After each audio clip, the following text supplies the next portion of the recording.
దోపిడీ పార్టీల్లో ఉంటున్న బీసీ నాయకులను కోరుకుంటున్నాను. నాకు తెలుసు ఈ పార్టీల్లో ఉన్న ఏ ఒక్క నాయకుడికి స్వతంత్రం లేదు, అధికారం లేదు. కేవలం పేర్లు పెట్టుకోవడానికి మాత్రమే ఈరోజు పదవులు ఇస్తున్నారు తప్ప మీ పరిస్థితి ఎలా ఉందో నాకు తెలుసు. కాబట్టే ఈరోజు మీ అందరికీ పిలుపునిస్తున్నాను. మీరు ఆలోచించి ఒక్క అడుగు ముందుకు వేయండి. ఈ దోపిడీ పార్టీలను బంగాళాఖాతంలో కలిపేయడానికి నేను సిద్ధంగా ఉన్నానని చెప్పి ఈ సందర్భంగా తెలియజేస్తున్నాను. మీ పెద్దరికానికి, మీ గౌరవానికి ఏమాత్రం ఆటంకం లేకుండా మీ స్థాయిని పెంచే విధంగా నేను మీ అందరి ముందుంటాను. నాలో ఏవైనా, నా నిర్ణయాల్లో ఏవైనా లోటుపాట్లుంటే, తప్పులుంటే మీరు దీన్ని గుర్తించినట్టయితే సరిదిద్దుకోవడానికి నేను సిద్ధంగా ఉన్నాను. ఈ 2 తెలుగు రాష్ట్రాల్లో ఉన్న బీసీ నాయకత్వము ఒక్కతాటిపైకి రావాల్సిన చారిత్రాత్మకమైన అవసరం ఉందని చెప్పి ఈ సందర్భంగా తెలియజేస్తూ, ఖచ్చితంగా భవిష్యత్తులో బీసీలకు రాజ్యాధికారం వచ్చేంత వరకు ఆంధ్రప్రదేశ్ రాష్ట్ర ముఖ్యమంత్రి పదవి దగ్గర నుండి, తెలంగాణ రాష్ట్ర ముఖ్యమంత్రి పదవి దగ్గర నుండి అన్ని స్థాయిల్లో బీసీలకు నిజమైన అధికారం రావడానికి మిగిలిన అన్ని వర్గాలతో కలిపి, దళితులతో కలిపి, కాపులతో కలిపి, వైశ్యులు, బ్రాహ్మణులు, అన్ని సామాజిక వర్గాలు, ఈ 2-3 పార్టీలు ఏవైతే దోపిడీ పార్టీలు ఉన్నాయో వీళ్ళ బాధితులే. కాబట్టి మనమందరము కూడా ఏకమవ్వాల్సిన చారిత్రాత్మకమైన అవసరము ఇప్పుడు వచ్చిందని చెప్పి ఈ సందర్భంగా మీ అందరికీ పిలుపునిస్తున్నాను. ఎందుకంటే ఈ పార్టీల వల్ల, వీళ్ళ దోపిడీ వల్ల, వీళ్ళ వంచనకి గురవుతున్నది ప్రధానంగా బీసీలు అయినప్పటికీ కూడా మిగిలిన సామాజిక వర్గాలను కూడా వీళ్ళు ఇలాగే వాడుకుంటున్నారు. దళితులకు ఆ మహనీయుడు ఇచ్చిన రిజర్వేషన్ల వల్ల వీళ్ళు పదవులు ఇస్తున్నారు. కానీ అదే లేకుండా ఉంటే ఈరోజు మంత్రి పదవులో, ఎమ్మెల్యే పదవులో, ఎంపీ పదవులో కాదు, కనీసము వార్డు మెంబర్గా కూడా ఈ దోపిడీ పార్టీలు అవకాశము ఇచ్చిండేవి కాదు అనే విషయాన్ని ఈ రాష్ట్రంలో, తెలుగు రాష్ట్రాల్లో ఉన్న ఎస్టీ, ఎస్టీ సోదరులు, నాయకులు గుర్తించాలి. ఇప్పటి వరకు 79 సంవత్సరాల నుండి రిజర్వేషన్లు అనుభవిస్తున్నప్పటికీ కూడా దళితులను కేవలము వీళ్ళ చెప్పు చేతుల్లో పెట్టుకొని బానిసత్వంతో వాడుకుంటున్నారు తప్ప అధికారం లేదు, అభివృద్ధి లేదు. కాబట్టి దళితుల్లో చైతన్యం రావాల్సిన అవసరం ఉంది. ఈ ఉద్యమంలో కలిసి రావాల్సిన చారిత్రాత్మకమైన అవసరం ఉందని చెప్పి ఈ సందర్భంగా పిలుపునిస్తున్నాను. దాంతోపాటు ఈరోజు సమాజంలో ఎక్కువ శాతం ఉన్న సామాజిక వర్గాల్లో కాపు సామాజిక వర్గం ఒకటనే విషయం మనందరికీ తెలుసు. కానీ బీసీలను, దళితులను ఏ విధంగా ఈ దోపిడీ పార్టీలు ఉపయోగించుకుంటున్నారో కాపులను కూడా అదే రకంగా పదవులో లేదంటే మరొక రకంగానో చూపించి ఎరవేసి వంచే ప్రయత్నం చేస్తున్నారు తప్ప కాపులకు అభివృద్ధి లేదు, అదేవిధంగా అధికారం లేదు, నిధులు లేదనే విషయాన్ని గుర్తించాల్సిన అవసరము కాపు సామాజిక వర్గానికి ఉంది. కాపు కొదమ సింహం వంగవీటి రవణ నిజంగా ఈరోజు బ్రతికే ఉన్నింటే, వంగవీటి రంగా గారు బ్రతికే ఉన్నింటే ఈరోజు ఈ దోపిడీ పార్టీలను బంగాళాఖాతంలో కడపడానికి తను జెండా ఎత్తి చెయ్యెత్తి ముందుకొచ్చిండేవాడని చెప్పి ఈ సందర్భంగా కాపు జాతి గుర్తించాల్సిన అవసరం ఉంది. దురదృష్టం ఏంటంటే అలాంటి మహనీయుణ్ణి నిర్దాక్షిణ్యంగా హత్య చేసిన ఈ దోపిడీ పార్టీలకు ఈరోజు మద్దతు ఇవ్వాల్సిన దుస్థితి కాపులకు వచ్చిందంటే కాపు సామాజిక వర్గం ఒక్కసారి కళ్ళు తెరవాల్సిన అవసరం ఉంది. మనకు కావాల్సింది బానిసత్వమా, అధికారమా అనేది తేల్చుకోవాల్సిన అవసరము కాపు సమాజానికి ఉందనే విషయాన్ని ఈ సందర్భంగా తెలియజేస్తూ, నిజంగా వంగవీటి రంగన్న ఆశయాలను కొనసాగించాలనుకుంటే మీరు ముందుకు రండి. ఈ దోపిడీ పార్టీలతో యుద్ధం చేద్దాము. వీళ్ళ యొక్క దోపిడీని, వీళ్ళ అరాచకాన్ని తరిమి కొడదాము. దానికి కలిసి పని చేయడానికి నేను సిద్ధంగా ఉన్నాను. మీరు సిద్ధమైతే ముందుకు రండి. నేను ముందుండి ఈ ఉద్యమాన్ని నడిపిస్తానని చెప్పి ఈ సందర్భంగా తెలియజేస్తున్నాను. ఉమ్మడి ఆంధ్రప్రదేశ్ రాష్ట్రం ఏర్పడడానికి ప్రధాన కారణమైన పొట్టి శ్రీరాములు గారి సామాజిక వర్గం, వైశ్య సామాజిక వర్గం ఈరోజు రాజకీయంగా ఏ స్థితిలో ఉంది? ఉత్తర భారతదేశంలో రాజకీయాలను శాసిస్తున్న బ్రాహ్మణ సామాజిక వర్గం ఈ రాష్ట్రంలో రాజకీయంగా ఆర్థికంగా ఏ పరిస్థితి ఉంది? ప్రతి ఒక్క సామాజిక వర్గము ఆలోచించాల్సిన అవసరము వచ్చింది. ఖచ్చితంగా ఈ దోపిడీ పార్టీల యొక్క పరిపాలన అరాచకము భవిష్యత్తులో కొనసాగితే ఈ రాష్ట్రంలో మనకు మిగిలేది చిల్లి గవ్వ కూడా ఉండదు, బిచ్చమెత్తుకునే పరిస్థితి కూడా ఉండదు. మన భూములు అమ్ముతున్నారు, మన భూములు దోపిడీ చేస్తున్నారు, వనరులు దోపిడీ చేస్తున్నారు, ఇసుక దోపిడీ చేస్తున్నారు, శాండ్ దోపిడీ చేస్తున్నారు, అదేవిధంగా మైన్స్ దోపిడీ చేస్తున్నారు, మినరల్స్ దోపిడీ చేస్తున్నారు. పూర్తిగా రాష్ట్రాన్ని దోచేసి మన పిల్లలకు భవిష్యత్తు తరాలకి వీళ్ళు చిప్పని అందించడానికి సిద్ధంగా ఉన్నారు, కుట్ర పన్నారు. కాబట్టి ఈరోజు ఈ రాష్ట్రంలో ఉన్న అన్ని సామాజిక వర్గాలు ఆలోచించి ముందడుగు వేయాల్సిన అవసరం ఉంది. 2 తెలుగు రాష్ట్రాల్లో రాజకీయ మార్పు రావాల్సిన అవసరం ఉంది.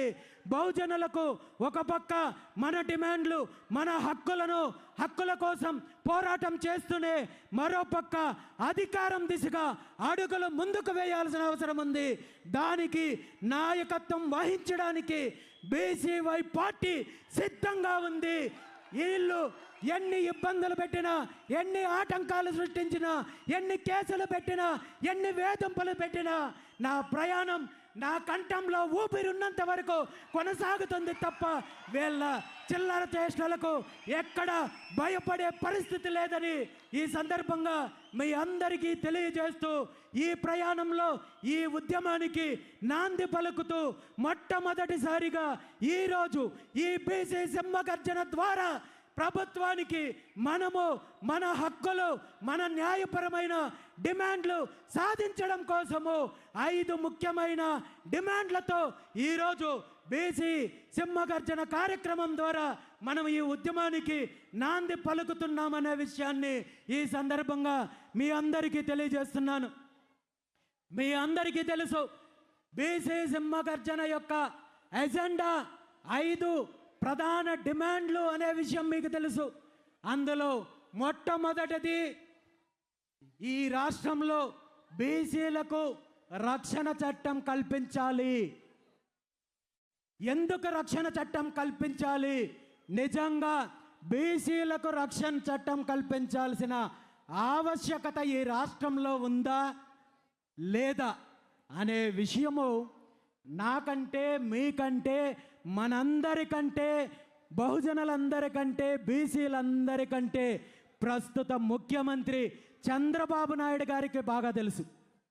ఎందుకంటే తను ప్రతిపక్షంలో ఉన్నప్పుడు ఆనాటి ప్రభుత్వం జగన్మోహన్ రెడ్డి గారి ప్రభుత్వ హయాంలో బీసీల పైన దాడులు జరుగుతున్నాయి, హత్యలు జరుగుతున్నాయి, బీసీలను వేధిస్తున్నారు అని చెప్పి నేను అధికారంలోకి వస్తే 100 రోజుల్లో బీసీలకు రక్షణ చట్టాన్ని అమలు చేస్తానని చెప్పి ఊరు వాడ బహిరంగ సభల్లో, పాదయాత్రల్లో ముఖ్యమంత్రి చంద్రబాబు నాయుడు గారు, వాళ్ళ పుత్రరత్నం నారా లోకేష్ గారు, వాళ్ళ పార్టీ మేనిఫెస్టో, వాళ్ళ కార్యకర్తలు దండోరా వేసే కార్యక్రమం చేశారు. మరి ఈరోజు అధికారంలోకి వచ్చి 20 నెలలు కావస్తోంది. ఈ 20 నెలల కాలంలో బీసీల పైన, బీసీ నాయకుల పైన, బీసీ మహిళల పైన, బీసీ ఉద్యోగస్తుల పైన అనేక రకాల దాడులు జరిగాయి, అరాచకాలు జరిగాయి, హత్యలు జరిగాయి. ఇదే అధికార తెలుగుదేశం పార్టీకి సంబంధించిన బీసీ కార్యకర్తల్ని నిర్దాక్షిణ్యంగా హత్య చేసినప్పటికీ కూడా ఈ రోజు వరకు ముఖ్యమంత్రి కానీ, లోకేష్ కానీ, అధికారంలో ఉన్న పార్టీ కానీ ఏ ఒక్కరూ రక్షణ చట్టం గురించి కనీసం నోరిప్పే పరిస్థితి లేదు. తేలుగుట్టిన దొంగల్లాగా ఈ 18 నెలల కాలంలో ఎన్ని రకాలుగా రక్షణ చట్టం యొక్క ఆవశ్యకత గురించి బీసీ నాయకులు, సంఘాలు, బీసీవై పార్టీ పోరాటం చేసినప్పటికీ కూడా ఒక్క అడుగు కూడా ముందుకు వెయ్యని పరిస్థితి ఉంది. దీని మీద ప్రభుత్వం నిర్ణయం తీసుకోకపోగా మరీ ఘోరంగా వీళ్ళ యొక్క తోకపత్రిక ఏదైతే ఉందో ఈనాడు ద్వారా తప్పుడు రాతలు రాసే ప్రక్రియను కొనసాగిస్తున్నారు. ఎప్పుడైతే బీసీ సింహగర్జన ఎజెండాని ప్రకటించామో వెంటనే చంద్రబాబు నాయుడు గారిని గత 40 సంవత్సరాల నుండి తన చీకటి రాజకీయాలకు, కుట్ర రాజకీయాలకు ఏ విధంగా వంత పాడుతూ వస్తోందో అదే విధంగా ఈనాడు పత్రిక బీసీ ఉద్యమాన్ని నీరు కార్చడం కోసము తప్పుడు కథనాలు, తప్పుడు వార్తలు రాయడానికి ప్రయత్నం చేసిందనే విషయాన్ని మనందరం చూసాము. బీసీ రక్షణ చట్టం సిద్ధమైపోయింది, ముసాయిదా సిద్ధమైపోయింది, రేపో మాపో ముందుకొచ్చేస్తోందంటూ ఎక్కడ ముఖ్యమంత్రి గారు కానీ, వాళ్ళ పుత్రరత్నం కానీ, ఆ పార్టీకి సంబంధించిన నాయకులు కానీ, మంత్రులు కానీ, ఎమ్మెల్యేలు కానీ, ఎంపీలు కానీ ఏ ఒక్కరూ ప్రకటన చెయ్యకపోయినా ముఖ్యమంత్రి గారు వాళ్ళ పుత్రరత్నానికి అనధికారికంగా సర్వశాఖ మంత్రి అప్పచెప్పినట్టు సమాచార శాఖ ఏమైనా ఈనాడు పత్రిక అప్పచెప్పారేమో. మరి వీళ్ళు ఎటువంటి ప్రకటన లేకుండా తప్పుడు రాసే ప్రయత్నం చేశారు. ఇప్పటికీ కూడా ముఖ్యమంత్రికి, ప్రభుత్వానికి ఈ బీసీ రక్షణ చట్టం అమలు చేయాలనే చిత్తశుద్ధి లేదు అనేది మనం గుర్తించాలి. ఇప్పుడు ఒక్కటే డిమాండ్ చేస్తున్నాను, ఇప్పటికైనా మీ కుట్ర రాజకీయాలు పక్కన పెట్టి వెంటనే బీసీలకు రక్షణ చట్టం కల్పించాల్సిన బాధ్యత మీకుంది అని చెప్పి ఈ సందర్భంగా ముఖ్యమంత్రి చంద్రబాబు నాయుడు గారిని డిమాండ్ చేస్తున్నాను. మరో ముఖ్యమైన అంశం ఏంటంటే బీసీలకు రాజధాని ప్రాంతంలో 1000 ఎకరాలు, కనీసం 1000 ఎకరాలు కేటాయించమని చెప్పి మనం డిమాండ్ చేస్తున్నాం. బీసీలకు నిజంగా భూములు ఎందుకు కేటాయించమంటున్నాం? దీని మీద మనం ఏమైనా వీళ్ళు చేస్తున్నట్టు రియల్ ఎస్టేట్ వ్యాపారం చేయడానికా, లేదంటే అవినీతి చేయడానికా, లేదంటే దోపిడీ చేయడానికా అంటే ఖచ్చితంగా కాదు. బీసీలకు భవిష్యత్తు అవసరాల కోసం, భవిష్యత్తులో బీసీ భవనాలు, బీసీలకు సంబంధించిన విద్యా సంస్థలు నిర్మించడానికో, పరిశ్రమలు స్థాపించడానికో, మీరు చెప్పుకునే అభివృద్ధిలో ఈ రాష్ట్రంలో ఉన్న 55% పైగా ఉన్న బీసీల యొక్క వాటా మేము ఈరోజు అడుగుతున్నాము. ఇది మీరు పెట్టే భిక్ష కాదు, బీసీల యొక్క హక్కు అని చెప్పి ఈ సందర్భంగా నేను తెలియజేస్తున్నాను.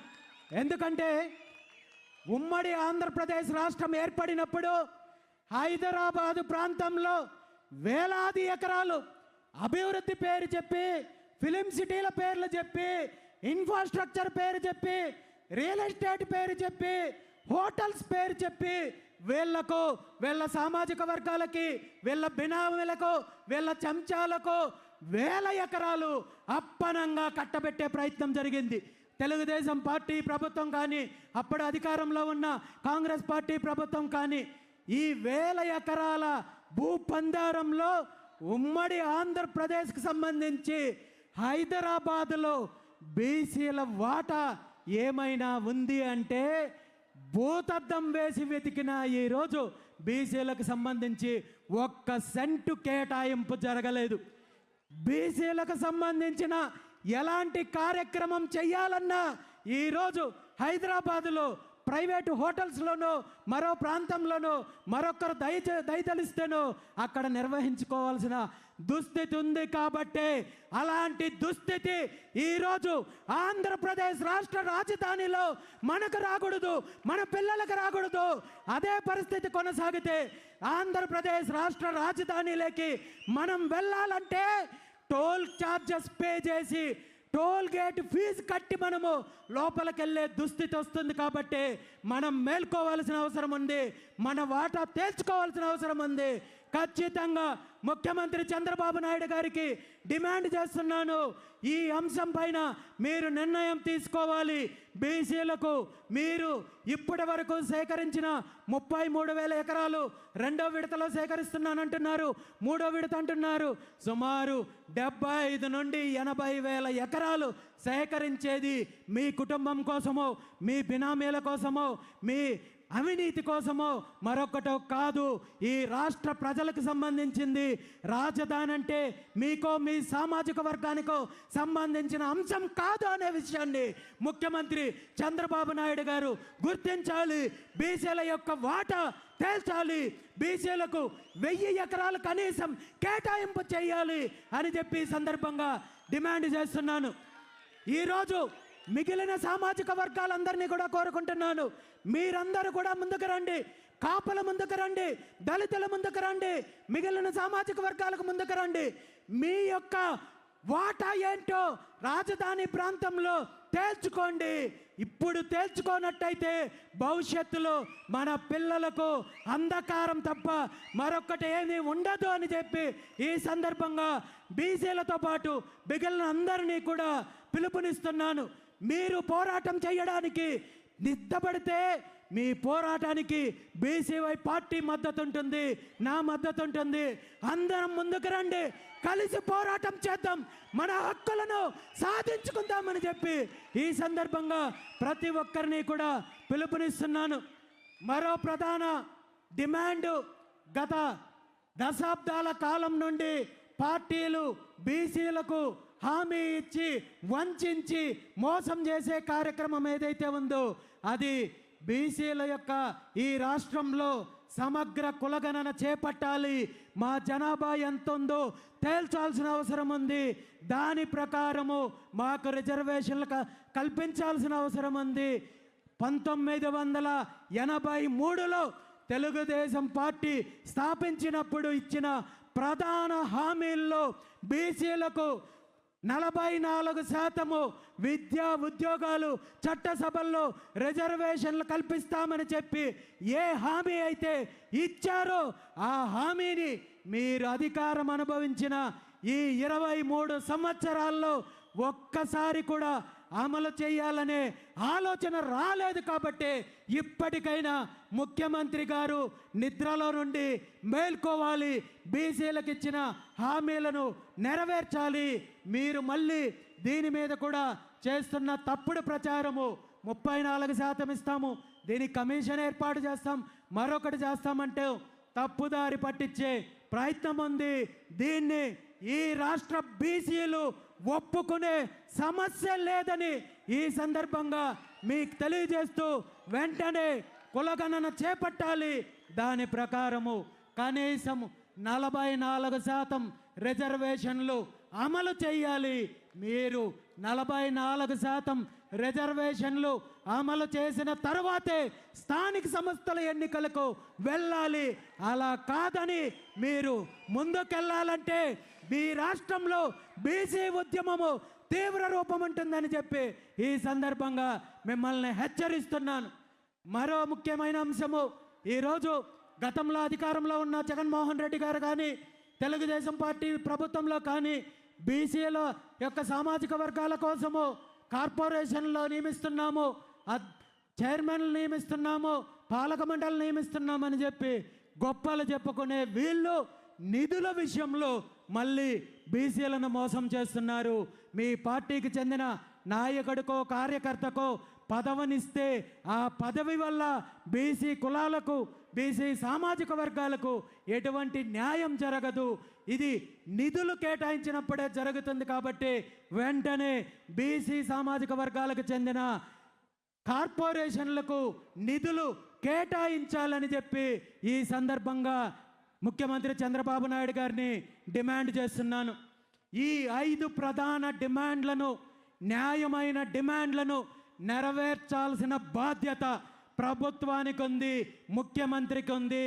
ఈరోజు అలా కాదని మీరు మళ్ళీ వంచే ప్రయత్నం చేసిన, కాలయాపన చేయాలనే ప్రయత్నం చేసిన ఈ రాష్ట్రంలో జరిగే బీసీ ఉద్యమానికి జరిగే నష్టానికి మీరు బాధ్యత వహించాల్సి ఉంటుందని చెప్పి ఈ సందర్భంగా ముఖ్యమంత్రి గారిని హెచ్చరిస్తున్నాను. గతంలో అనేక సందర్భాల్లో, అనేక అంశాల్లో, అనేక ఉద్యమాల్లో మీరు బీసీ ఉద్యమాన్ని నీరుగార్చే ప్రయత్నం చేశారు. ఏదో ఒక రకంగా వంచించో, భయపెట్టించో, పదవులు తాయిలాలుగా చూపించో ఉద్యమాన్ని అణచివేసే ప్రయత్నం చేశారు. కానీ ఈరోజు అలాంటి పరిస్థితి లేదు అనే విషయాన్ని మీకు ఈ సందర్భంగా తెలియజేస్తున్నాను. ఈ సందర్భంగా మీ అందరికీ ఒక ముఖ్యమైన విషయం చెప్పదలుచుకున్నాను. అదేంటంటే తెలుగుదేశం పార్టీ గతంలో జరిగిన అనేక బీసీ ఉద్యమాల్ని ఏ విధంగా అణచివేయాలనుకుంటున్నారో అదేవిధంగా ఈరోజు బీసీవై పార్టీ ఆధ్వర్యంలో జరుగుతున్న ఈ ఉద్యమాన్ని కూడా అణచివేయడానికి అనేక కుట్రలు, అనేక కుతంత్రాలు చేయడానికి ప్రయత్నం చేశారనే విషయాన్ని ఈ సందర్భంగా మీ అందరికీ తెలియజేస్తున్నాను. సాక్షాత్తు క్యాబినెట్లో ఉన్న ఒక మంత్రి, ఒక బీసీ మంత్రి, ఒక బీసీ బిడ్డ నాకు నేరుగా ఫోన్ చేసి ఒక్క విషయం చెప్పారు. మా నాయకుడు, మా చిన్నబాబు, మా ముఖ్యమంత్రి గారి పుత్రరత్నము మీతో మాట్లాడాలనుకుంటున్నాడు. అది ఢిల్లీలోనో మరో ప్రాంతంలోనో ఒక్కసారి కలవాలనుకుంటున్నాడు అంటూ నాకు రాయబారం తీసుకొచ్చి వచ్చాడు. ఈ విషయాన్ని నేను మీకు ఎందుకు చెప్తున్నానంటే వ్యక్తిగతంగా జరిగే సంభాషణలను బహిరంగంగా వెల్లడించడము పద్ధతి కాదు అని నాకు తెలిసినప్పటికీ నా మీద ఇలాంటి కుట్రలు మళ్ళీ భవిష్యత్తులో ఏ నాయకుడు చెయ్యకూడదనే ఈ సందర్భంగా నేను బహిరంగంగా తెలియజేస్తున్నాను.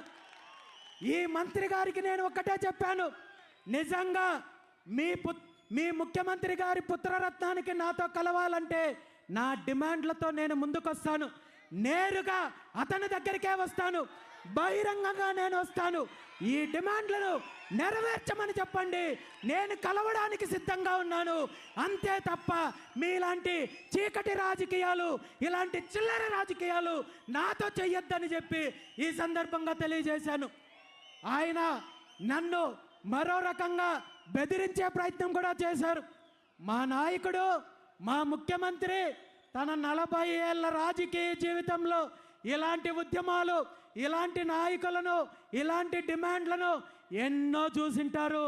ఆయన ఏ విధంగా వాటిని అనగదొక్కాడో, ఏ విధంగా తొక్కి పెట్టాడో మీకు తెలియంది కాదు, మీరు ఇబ్బంది పడతారు, గుర్తించుకోండి అని చెప్పి నన్ను హెచ్చరించే ప్రయత్నం చేస్తే నేను ఒక్కటే చెప్పాను, మీ ముఖ్యమంత్రికి తన 40 ఏళ్ల జీవితంలో ఎంతోమంది నాయకుల్ని, ఉద్యమాలని చూశారేమో, కానీ ఈ 40 ఏళ్ల జీవితంలో రామచంద్ర యాదవ్ లాంటి వాడు తగిలింటాడు. నాలాంటి వాడు తగిలింటే కథ ఎంత దూరం వచ్చేది కాదు. ఎప్పుడు మీ దోపిడీకి, మీ అరాచకానికి అంతం పలికి బీసీలకు రాజ్యాధికారం అందించిండేవని చెప్పి ఈ సందర్భంగా తెలియజేయడం జరిగింది. తొక్కడానికో మరొకటి చేయడానికో ఈరోజు నేను కాళ్ళకు చెప్పులు వేసుకునే అలవాట్లేదు కాబట్టి నేను చెప్పులు పంపించలేను, లేదంటే నేను మీకు చెప్పులు పంపించుంటాను, వాటిని తొక్కుకోమని చెప్పి చేయమను.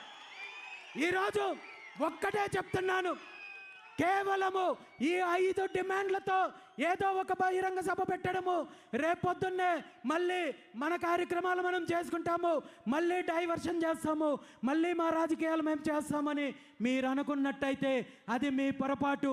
ఈరోజు ఈ ఉద్యమానికి కేవలం ఇది ఆరంభం మాత్రమే.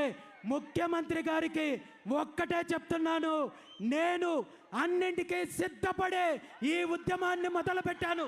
మీ బెదిరింపులకు, మీ తప్పుడు కేసులకు, మీ అక్రమ కేసులకు నేను కాదు కదా, నా కాలు మీద ఉన్న వెంట్రుక కూడా భయపడదని చెప్పి ఈ సందర్భంగా తెలియజేస్తున్నాను. ఈ సందర్భంగా నేను ఒక్కటే చెప్తున్నాను, ఆనాడు శ్రీకృష్ణ భగవానుడు న్యాయంగా ఉన్న, న్యాయం వైపు నిలిచిన పాండవుల కోసము రాయబారం వెళ్తూ కురుక్షేత్రానికి ముందు కౌరవుల వద్దకు రాయబారం వెళ్ళి న్యాయంగా సగం రాజ్యం ఇవ్వమన్నాడు. అలా కుదరకపోతే కనీసము 5 ఊర్లు ఇవ్వమన్నాడు. ఆ 5 ఊర్లు ఇవ్వలేదు కాబట్టి కురుక్షేత్రం జరిగింది, రాక్షస సంహారం జరిగింది. ఈరోజు నేను ఒక్కటే చెప్తున్నాను, ఈ రాష్ట్రానికి సంబంధించిన 5 న్యాయమైన డిమాండ్లను నెరవేర్చినట్టయితే ముఖ్యమంత్రి చంద్రబాబు నాయుడు గారు బీసీ ఉద్యమం యొక్క తీవ్రతను రుచి చూడాల్సి వస్తుంది. దీనికి మీరు బాధ్యత వహించాల్సి వస్తుంది. నేను ఈరోజు వ్యక్తిగత జీవితాన్ని, వ్యాపార జీవితాన్ని, కుటుంబ జీవితాన్ని అన్నింటినీ తెగించి ఈ రాష్ట్రంలో ఒక మార్పు కోసం, అధికారం కోసం, మీ దోపిడీ యొక్క అంతం కోసం పోరాటం చేస్తున్నాను. ఈరోజు బీసీల యొక్క ఉద్యమంలో ఈ 5 డిమాండ్లు సాధించడానికి మళ్ళీ సంవత్సరాల, దశాబ్దాలు కాలం గడవాల్సిన అవసరం లేదు. ఇప్పటికే ఎన్నో తరాలు ఈరోజు కాలం గడిచిపోయింది. ఎన్నో కుట్రలకు బలయ్యాము, దోపిడీకి బలయ్యాము. మన తాతలు ఈరోజు వంచనకు గురయ్యారు, తండ్రులు వంచనకు గురయ్యారు. మనము ఈరోజు అదే పరిస్థితుల్లో ఉన్నాం. మన భవిష్యత్తు తరాలు, మన పిల్లలకు ఖచ్చితంగా ఈ దోపిడీ నుండి విముక్తి కలిగించి మనం హక్కులు, అధికారాన్ని అందించాల్సిన బాధ్యత ఉంది. కాబట్టి ఈరోజు ముఖ్యమంత్రి గారికి నేను బీసీ సమాజం తరపున ఈ రాష్ట్రంలో ఉన్న 3 కోట్ల మంది బీసీల తరపున ఒక్కటే అడుగుతున్నాను, ఈ న్యాయమైన 5 డిమాండ్లను నెరవేర్చడానికి మీకు 30 రోజులు గడువిస్తున్నాను. మీకు మార్చి 31వ తేదీ వరకు గడువిస్తున్నాను. ఈ గడువులోగా ఈ 5 డిమాండ్లను నెరవేర్చాల్సిన బాధ్యత మీకుంది. అలా కాదని మేనమేషాలు లెక్కించి తప్పుడు ప్రచారాలతో, కుట్ర రాజకీయాలతో బీసీలను వంచాలనే ప్రయత్నం చేస్తే నేను ఆమరణ నిరాహార దీక్షకు సిద్ధంగా ఉన్నానని చెప్పి తెలియజేస్తున్నాను. దానికి ముహూర్తం కూడా ఇక్కడే చెప్తున్నాను. బాబాసాహెబ్ అంబేద్కర్ గారు సాక్షిగా ఈరోజు మీ అందరి ముందు తెలియజేస్తున్నాను. మహాత్మా జ్యోతిరావు పూలే గారి జయంతి ఏప్రిల్ 11వ తేదీన విజయవాడ నడిబొడ్డులో రాజధాని ప్రాంతంలో ఆమరణ నిరాహార దీక్షకు నేను సిద్ధంగా ఉన్నానని చెప్పి ఈ సందర్భంగా తెలియజేస్తూ ఈరోజు బీసీల యొక్క న్యాయమైన డిమాండ్లను నెరవేరుస్తారా లేదా బీసీ ఉద్యమానికి మీరు ముందుకొస్తారో